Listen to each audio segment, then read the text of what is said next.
Hello students, Vande Mataram. Welcome to all of you in this session number 13 of chapter number 9, Biomolecules. In this session, we just discussed about the nature of enzyme action. कि enzyme अपना काम किस तरह से करता है, properties क्या है, कैरेक्टरिस्टिक्स क्या है, वो जस्ट हमें ये सेशन के अंदर डिस्कस करना है. So, as I earlier said that every enzymes has its own specific three-dimensional structures. Now आप सबको पता है कि एंजाइम्स नेचर वाइज क्या है, प्रोटीन. तो प्रोटीन का जो टर्शियरी स्ट्रक्चर था वो ज़्यादातर एंजाइम्स बनाने के लिए काम में आता है. सो हर एक एंजाइम के पास खुद का स्पेसिफिक थ्री डायमेंशनल स्ट्रक्चर्स होगा and based on this three dimensional structures it develops an active site. अब एक्टिव साइट मतलब आपको पता है ऐसा पॉकेट या तो ऐसा क्रेवाइसिस क्रैक जो थ्री डायमेंशनल स्ट्रक्चर्स के अंदर होता है उसको बोला जाता है एंजाइम का एक्टिव साइट. तो एक्टिव साइट के साथ क्या जुड़ने वाला है, सबस्ट्रेट. तो जैसे ही एक्टिव साइट के साथ सबस्ट्रेट जुड़ेगा it looks like a lock and की. तो कैसे लॉक के अंदर की फिट हो जाती है वैसे ही सबस्ट्रेट एक्टिव साइट के साथ जुड़ेगा एंड वो जो यूनियन बनता है वो यूनियन को साइंटिफिक लैंग्वेज में बोला जाता है ES complex, means enzyme substrate complex. Now every chemical reactions requires an essential energy level. Listen, enzyme और substrate जब एक दूसरे के साथ जुड़ते हैं तो substrate का conversion enzyme किस में करने वाला है, product में. तो कोई भी chemical reactions को एक energy level की ज़रूरत होती है, जैसे बोला जाता है essential energy level. वो एनर्जी लेवल को कभी कभार एक्टिवेशन एनर्जी लेवल के नाम से भी जाना जाता है. तो ये एक्टिवेशन एनर्जी लेवल की वजह से शायद सबस्ट्रेट का कन्वर्जन प्रोडक्ट में एंजाइम करने के लिए कैपेबल होता है. So when this ES complex is form, जब ये एंजाइम सबस्ट्रेट कॉम्प्लेक्स बनेगा एक्टिवेशन एनर्जी का जो लेवल है इट ब्रिंग्स डाउन. आपको मैंने लास्ट सेशन के अंदर बताया था कि एक्टिवेशन एनर्जी विदाउट एंजाइम और एक्टिवेशन एनर्जी विथ एंजाइम. तो अगर एंजाइम आपने यूज़ किया है तो एक्टिवेशन एनर्जी की ज़रूरत आपको कम पड़ेगी. So as a result the reaction rate is increase. जैसे ही एक्टिवेशन एनर्जी का लेवल कम होगा एंजाइम के साथ या तो एंजाइम की एक्टिव साइट के साथ सबस्ट्रेट जैसे ही जुड़ गया है तो रिएक्शन की जो रेट है उसकी स्पीड जो है वो इंक्रीज होगी और एक बार रिएक्शन जैसे ही कंप्लीट होगी तो क्या रिलीज हो गया होगा उसमें से, the product is released from the active site of enzyme and at the end of this reaction enzyme remains in its original form. तो आपको मैंने प्रीवियस सेक्शन के अंदर भी ये पूरा इक्वेशन दिया था कि एंजाइम कैसे काम करता है. तो पहले होगा एंजाइम और सबस्ट्रेट का जुड़ना, जैसे बनेगा ES complex. Then ES complex में से बनेगा EP कॉम्प्लेक्स एंड लास्ट में एंजाइम और प्रोडक्ट दोनों एक दूसरे से सेपरेट हो जाएंगे and enzymes are available in their original form. ये एक छोटा सा समरी था. सो जितने भी एंजाइम्स है और सबस्ट्रेट है दोनों एक दूसरे के साथ बाइंड होते हैं. तो enzyme has a substrate binding site. तो वो सबस्ट्रेट बाइंडिंग साइट को आपको मैंने पहले ही बताया क्या बोला जाता है. तो substrate binding site of enzyme is considered as a active site. So each enzyme has a substrate binding site in its molecule so that a highly reactive ES complex enzyme substrate complex is produced. तो बना ES complex. Okay, now ये जो complex है एकदम short lived होता है, transient, remain for short time period only and they are dissociate into its product and unchanged enzyme with an intermediate formation of enzyme product complex. जैसे आपको मैंने ऊपर का इक्वेशन बताया वो कि जैसे ही ये दोनों एक दूसरे से जुड़ेंगे बनेगा ES कॉम्प्लेक्स, एकदम शॉर्ट टाइम के लिए रहेगा और इमीडिएटली सबस्ट्रेट का कन्वर्जन एंजाइम ने किस में कर दिया होगा, प्रोडक्ट. अब उस टाइम पे अगर बॉन्ड को तोड़ने की ज़रूरत पड़ेगी तो वो तोड़ेगा, नए बॉन्ड को फॉर्म करना होगा तो वो नए बॉन्ड क्रिएट करेगा एंड देन आफ्टर दोनों का डिसोसिएशन किस में हो जाता है, एंजाइम और सबस्ट्रेट.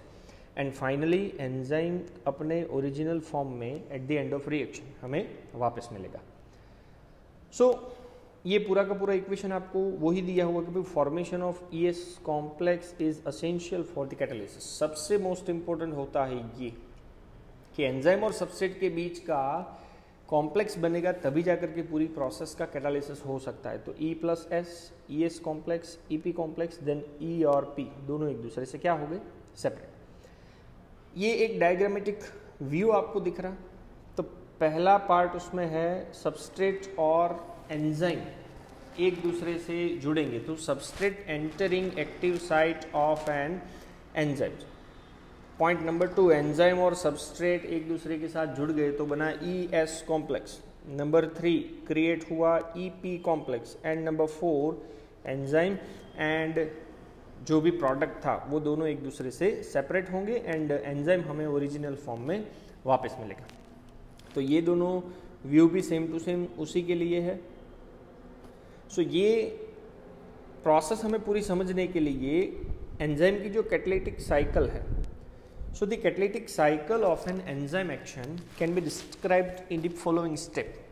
आपको 4 मेन स्टेप्स दिए हुए हैं जो आपको ऑलरेडी मैंने पहले ही बता दिए हैं। पॉइंट नंबर 1, तो सबसे पहले क्या होगा, substrate bind to the active site of enzyme which are fitting into the active site.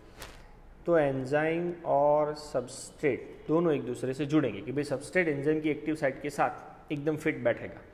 Point number 2, binding of substrate induce the enzyme to alter its shape.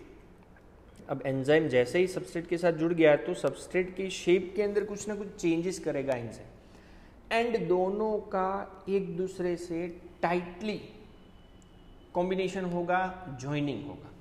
Okay, जैसे ही एंजाइम और substrate एक दूसरे के साथ टाइटली जुड़ गए, point number 3, the active site of an enzyme now in close proximity, एकदम नजदीक आ चुका सबस्ट्रेट के। तो अब एंजाइम की एक्टिव साइट क्या करेगी, break the chemical bonds of the substrate. Chemical bond जो भी सबस्ट्रेट के होंगे वो तोड़ेगी, नया बॉन्ड का फॉर्मेशंस करेगी एंड फाइनली हमें मिलने वाला कॉम्प्लेक्स कौन सा होगा, एंजाइम प्रोडक्ट कॉम्प्लेक्स। चलो, तो तीसरा मिल गया enzyme product complex. And number 4, the enzyme is release the product of the reaction. Reaction की जो भी प्रोडक्ट है वो एंजाइम रिलीज कर देगा and free enzyme is ready to bind to another molecule of substrate and run through the catalytic cycle once again. तो जैसे ही product release हो गया तो इमीडिएटली फ्री एंजाइम जो है वो दूसरे सबस्ट्रेट के मॉलिक्यूल के साथ कंबाइन होने के लिए फिर से रेडी है। तो यही प्रोसेस आपको पूरा का पूरा याद रखना है कि पहला स्टेप हुआ एंजाइम और सबस्ट्रेट का ज्वाइनिंग। पॉइंट नंबर 2, उन दोनों के बीच में बहुत ही टाइट बाइंडिंग हो जाता है।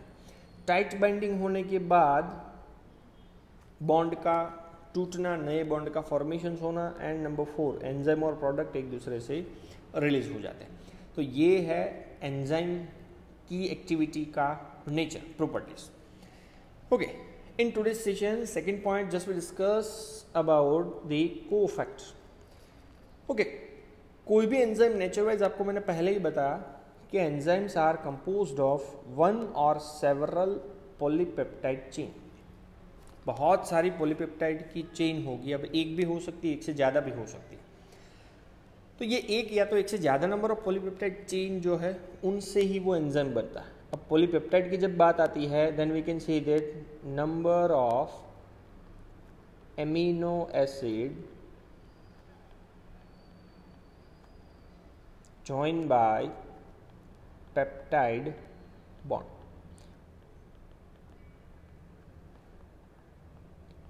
तो बहुत सारे नंबर ऑफ एमिनो एसिड एक दूसरे के साथ पेप्टाइड बॉन्ड के थ्रू जुड़ेंगे, वो बनेगा पॉलीपेप्टाइड चेन, जिसमें पॉलीपेप्टाइड चेन एक या तो एक से ज़्यादा हो सकती है और वो ही क्या क्रिएट करेंगे, इट क्रिएट अ एंजाइम्स.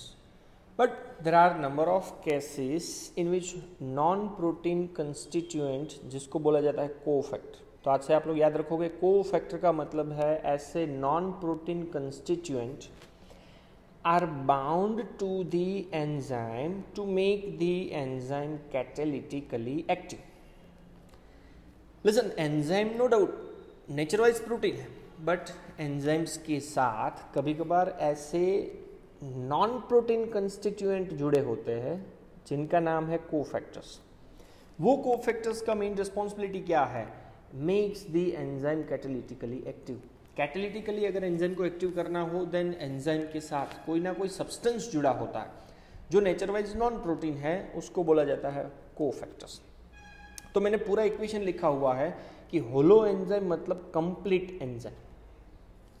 तो होलो एंजाइम के दो कंपोनेंट्स है। Component number 1 is the apo enzyme जो प्रोटीनेशियस है, और सेकेंड पार्ट आपको मैंने बताया कोफैक्टर जो कैसा होगा, नॉन प्रोटीनेशियस। और कोफैक्टर का फंक्शंस आपको मैंने पहले ही बताया था कि भाई makes the enzyme catalytically active. Enzymes को कैटालिटिकली एक्टिव करने की रिस्पॉन्सिबिलिटी है ये कोफैक्टर्स की। सो पहले ही मैंने आपको बताया, in this instance the protein portion of the enzyme is called as a apoenzyme, and non protein को क्या मैंने बताया, is considered as a cofactors. Okay, now cofactors on the basis of its characters, its property are of 3 types. तो cofactor या तो prosthetic group हो सकता है, या तो कोएंजाइम हो सकता है, या तो मेटल आयंस हो सकता है। सो मेटल आयन में Fe2+, Cu2+, Na+, Zn2+, coenzymes prosthetic group. तो ये 3 कोफैक्टर्स के अलग अलग ग्रुप है। सबसे पहला है prosthetic group. So prosthetic group organic compound है, कार्बन कंटेनिंग कंपाउंड्स है, and are distinguished from other cofactors. कि भाई प्रोस्थेटिक ग्रुप को मेटल आयन और कोएंजाइम से कैसे अलग किया जाता है कि दे आर tightly bound to the apoenzyme. मतलब एंजाइम का जो प्रोटीन पार्ट है उसके साथ ये कोफैक्टर कैसे जुड़ता है, एकदम टाइटली जुड़ेगा। तो टाइटली जुड़ने वाले कोफैक्टर को बोला जाता है प्रोस्थेटिक ग्रुप, जो नेचर वाइज ऑर्गेनिक कंपाउंड है। जैसे कि आपको एक एग्जांपल दिया हुआ है, पेरोक्सीडेज एंड कैटालेज, ये 2 एंजाइम्स के नाम है, which catalyze the breakdown of hydrogen peroxide to water and oxygen. Peroxisome नाम का जो ऑर्गेनल्स है उसमें ये पेरोक्सीडेज और कैटालेज का काम है हाइड्रोजन पेरोक्साइड H2O2 को तोड़ के वाटर एंड ऑक्सीजन जनरेट करना। सो वो एंजाइम को एक्टिव करने की रिस्पॉन्सिबिलिटी होती है him. Saw him is the prosthetic group and it is a part of active site of the enzyme. तो पेरोक्सीडेज और कैटालेज के लिए प्रोस्थेटिक ग्रुप होते हैं हिम, जो हिम ये दोनों एंजाइम की एक्टिव साइट के साथ जुड़ा होता है। ओके, एग्जाम्पल नंबर 2, तो कोफैक्टर का टाइप नंबर 2 है जिसका नाम है कोएंजाइम। तो कोफैक्टर में पहला था प्रोस्थेटिक ग्रुप जो एपो एंजाइम के साथ टाइटली जुड़ता था। कोएंजाइम एपो एंजाइम के साथ कैसे जुड़ेगा, एकदम लूजली जुड़ेगा। Coenzyme are also organic compound, means we can say that कैसे बनेगा, कार्बन कंटेनिंग कंपोनेंट है, but their association with the apoenzyme is only transient for short time only. Short time के लिए है, इसलिए मैंने बोला है वो लूज अरेंज होता। Usually occur during the course of catalysis. जब खाली कैटालिसिस नाम की प्रोसेस होती है तभी जाकर के ये मॉलिक्यूल्स एंजाइम के एपो एंजाइम पार्ट के साथ जाके जुड़ते हैं। Even some coenzymes are serve as a cofactors in the number of different enzyme catalyzed the reaction। बहुत सारे coenzymes ऐसे हैं जो कोफैक्टर का काम करते हैं in a number of different enzyme which are catalyze the number of reactions। So उसके एग्जांपल्स दिए हुए हैं कि भाई essential chemical component of many coenzymes are the vitamins। तो कोएंजाइम्स बनाने के लिए विटामिन्स का भी यूटिलाइजेशन किया जाता है। जैसे कि आपको एक एग्जांपल दिया हुआ है कि कोएंजाइम NAD का फुल फॉर्म है nicotine amide adenine dinucleotide, and NADP अगर उसके साथ nicotine amide adenine dinucleotide phosphate जोड़ देते हो तो ये दोनों के पास कौन सा विटामिन होगा, विटामिन B3 निएसिन, या तो उसे बोल सकते हैं निकोटिनिक एसिड। तो NAD और NADP कोएंजाइम के एग्जांपल्स है। इवन और भी 2 मैंने कोएंजाइम के एग्जांपल्स दिए हुए हैं, First one is the FAD, second one is the FMN. FAD flavin adenine dinucleotide, FMN flavin mononucleotides. Okay, तो ये हुआ सेकेंड पार्ट जिसका नाम था कोएंजाइम एंड कोफैक्टर का एग्जाम्पल नंबर 3, जो एग्जाम्पल्स है metal ions. So a number of enzymes require metal ions for their activity which forms the coordination bond with side chain at active site and at the same time form one or more coordination bonds with the substrate. थोड़े बहुत enzymes को metal ions की जरूरत पड़ती है उनकी activities के लिए, जो क्या करते हैं, कोऑर्डिनेशन बॉन्ड क्रिएट करते हैं at the side chain at the active site as well as it also create a coordination bond with the substrate. तो सबस्ट्रेट और एंजाइम दोनों के साथ कोऑर्डिनेशन बॉन्ड क्रिएट करके एंजाइम को एक्टिवेट करने की रिस्पॉन्सिबिलिटी है कौन से कोफैक्टर की, मेटल आयंस की.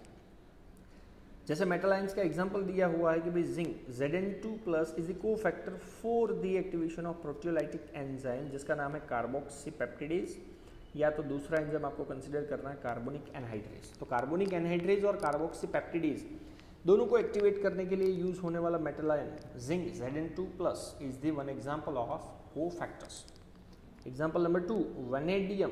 सो vanadium is required to activation of nitrogenase enzyme used in the nitrogen fixing bacteria.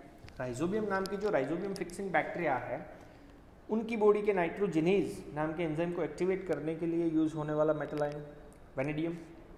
Even कभी कभार क्या होता है कि sometimes more than one metal ions may be required for the activation of enzyme. कभी कभार ये होता है कि एक मेटल आयन से शायद एंजाइम एक्टिवेट नहीं हो पाता, सो उस टाइम पे एक से ज़्यादा नंबर ऑफ मेटल आयंस की जरूरत पड़ती है. जैसे कि आपको एग्जांपल दिया हुआ है इनोलेज. सो इनोलेज नाम का enzyme are activate in the presence of more than one metal ion Mg2+, Mn2+, Zn2+. So magnesium, manganese and zinc ये तीनों मेटल आयन की प्रेजेंस में एक्टिवेट होता है इनोलेज नाम का एंजाइम. इवन ह्यूमन बीइंग के अंदर देखो सो बहुत सारे मेटल आयंस हैं जैसे कि iron, manganese, cobalt, zinc, selenium, molybdenum are commonly seen cofactors. So एक एग्जांपल दिया हुआ है calcium. So calcium is needed for the fully activity of many enzyme. तो बहुत सारे एंजाइम की एक्टिविटी के लिए कैल्शियम की जरूरत पड़ती है, like nitric oxide synthetase, protein phosphatase and adenylate kinase. तो ये जस्ट आपको मैंने एग्जांपल्स दिए हैं कि कौन कौन से मेटल आयन कौन कौन से नंबर ऑफ एंजाइम्स को एक्टिवेट करने के लिए काम में आती है. एंड लास्ट पॉइंट जो ऑलरेडी आपको मैंने बता दिया है कि catalytic activity is lost. Catalytic activity loss हो सकती है कब, when the cofactor is remove from the enzyme which टेस्टिफाइज that they play a crucial role in the catalytic activity of the enzyme. Testify which prove. अगर आप एक काम करो enzyme से कोफैक्टर को रिमूव कर लो, एंजाइम की कैटालिटिक एक्टिविटी इमीडिएटली क्या हो जाएगी, लॉस हो जाती है. सो वो क्या प्रूव कर रहा है, it play a crucial role in the catalytic activities of the enzyme. कि एंजाइम की कैटालिटिक एक्टिविटी के अंदर क्रूशियल रोल प्ले करता है कोफैक्टर. कैसे पता चलेगा, अगर आप कोफैक्टर को एंजाइम से रिमूव कर दो तो एंजाइम की कैटालिटिक एक्टिविटी इमीडिएटली लॉस हो जाती है. So this all are related with the nature of enzyme action and cofactors. Thank you very much. जय हिंद.